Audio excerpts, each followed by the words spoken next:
I don't know if I've ever tried a gelato or ice cream that tastes like this.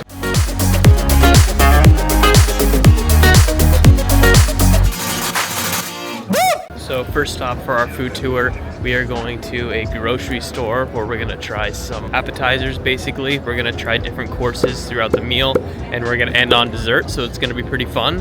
And yeah, I'm excited to see what we end up with. This one is another typical Roman salami, a little chili, and basically it's called schiacciata, that literally means squeezed.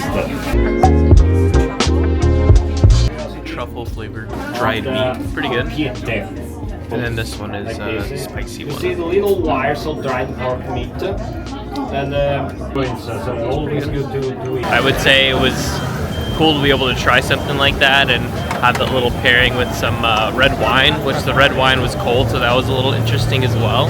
Now we're on to the next portion, and I'm not sure what to expect for this. So second stop on our little tour is a corner pizza, and we're trying a thing called Suppli, which is fried rice, I think, something like that. So we're gonna give it a shot.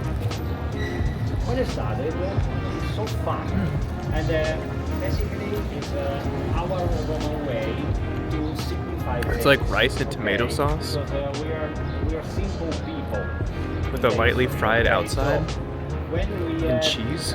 It's pretty good. Or mock things, or get some irony with the On the sides of the wall of the buildings, throughout history, the popes, when they made like laws and decrees, they would have them inscribed on the sides of the walls of the buildings, so that all the people around, when they walk by, they could see the laws that were being put in place. That one in particular talked about Pope Pius VII, I believe, and he made a law saying that there will be no taxes for like egg and turkey sandwiches, I think is what it is. Okay, so what I just told you is completely wrong. It was no taxes for people who sold chickens and eggs, or turkeys and eggs, I don't know, something like that, but it's kind of a cool fact. Okay, so next on our stop, we're trying pizza. We're trying Roman pizza. We have a margherita and then a marinara pizza, so I'm excited about these ones. And this is probably my most favorite thing, or most exciting thing. First one I'm trying is the marinara pizza. A little bit of cheese and sauce on it, and it's on focaccia bread, so it's very soft and fluffy. As I told you before, this margherita. Okay, so we just finished the Roman style pizza, and it was really good. There was the marinara and then the margherita pizza. I actually found out that margherita was actually the name of the Queen of Italy back in like the 1800s, so that was an interesting fact that I learned. But yeah, pizza was pretty good. I'd probably rate it like a solid, I don't know, 7 out of 10, 7.3 out of 10. I'd try it again, but I definitely want to try like different variations of it too. But I definitely will say that American pizza has my heart.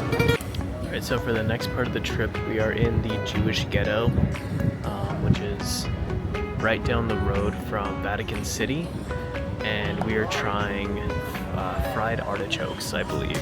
So this will be kind of interesting. Alright, here's the fried artichoke.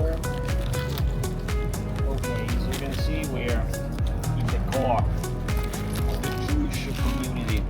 Historically speaking, the Jewish ghetto was Pretty good. During the Renaissance as a period. The same period when the America was discovered by... They weren't the best thing we tried. I wouldn't even say I'd try it again, honestly. It's probably like a 4.5 out of 10, but the history about it is kind of interesting. They weren't really allowed to have like meats and stuff, as like the meats and stuff were mostly for like rich people back in the days, like hundreds of years ago, 1500 years ago-ish, something like that. And yeah, so they developed these new ways to have like these different types of food, and then that's why we're here trying these.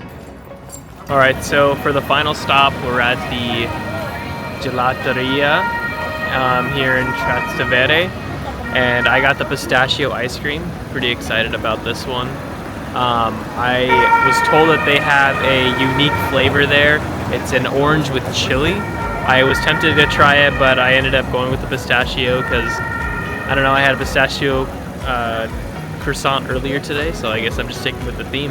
Let's try it.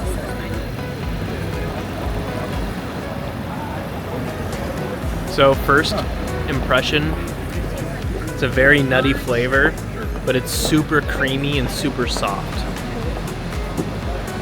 I don't know if I've ever tried a gelato or ice cream that tastes like this. It's like really good for what it is.